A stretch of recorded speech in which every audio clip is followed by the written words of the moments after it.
When workers embark on a strike action, businesses are impacted and production comes to a halt.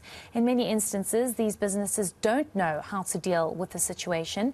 Devin Munsami, who is from the Training Institute, joins us this afternoon to discuss how businesses can deal with the impact of strike action in the workplace. Thank you so much for your time, Mr. Munsami. We do appreciate it. Perhaps let's just start off with how businesses can deal with strike action, because, of course, workers get authorization and permission to go on strike. But this, of course, impacts businesses. How do they deal with this? Of course, it impacts businesses in a very big way. And if we look at addressing it when it occurs, we have to almost look at how the preparation process has been handled.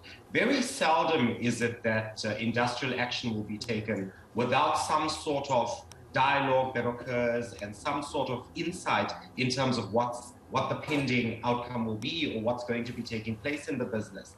So I would say HR involvement and management involvement to move swiftly is absolutely crucial. So it shouldn't necessarily come as a surprise, because usually it does take time for this preparation to happen with the unions, and then they decide they're going to be embarking on this industrial action. So preparation is absolutely key, and the quality good HR business unit will then be put to the test in terms of their responses. Now, when we talk about HR responses, we're talking about communication, which is absolutely vital in this crucial stage of industrial and strike action. Sure. I want us to speak about the role that perhaps union leaders play in all of this, because oftentimes I've covered multiple strike action where union leaders say that the employer is abusive, is arrogant, does not want to engage, and this further aggravates and exacerbates the strike action. Is there a possibility for engagement between the two parties to not have such a big impact on strike action for businesses?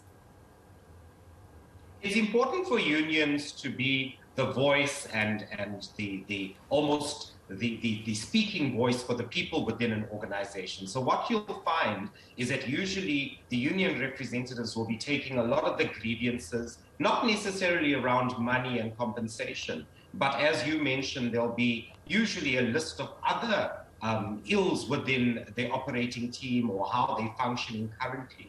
So union members will apply the necessary pressure that's usually felt by their paying members or the people who are the custodians or the members of that particular union.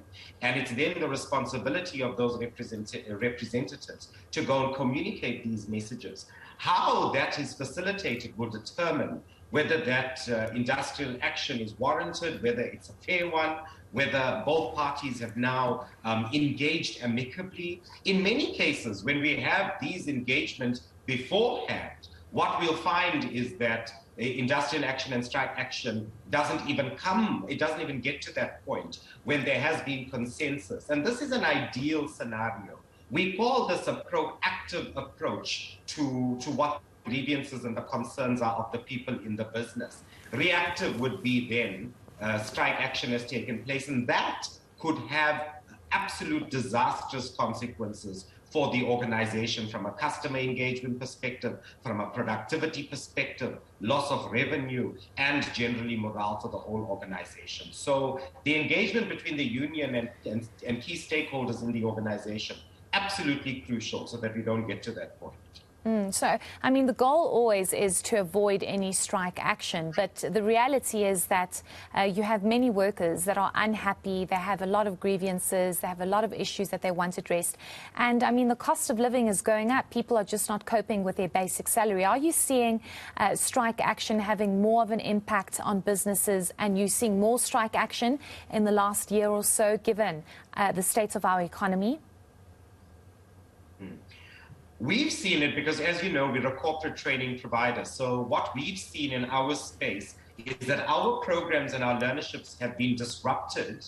And this has dire consequences because the learners are not coming into their classrooms and their forums. The learnership period then needs to be extended. So we've been experiencing this quite, I would say, there's been a little bit of a spike in our immediate space, in the learning space.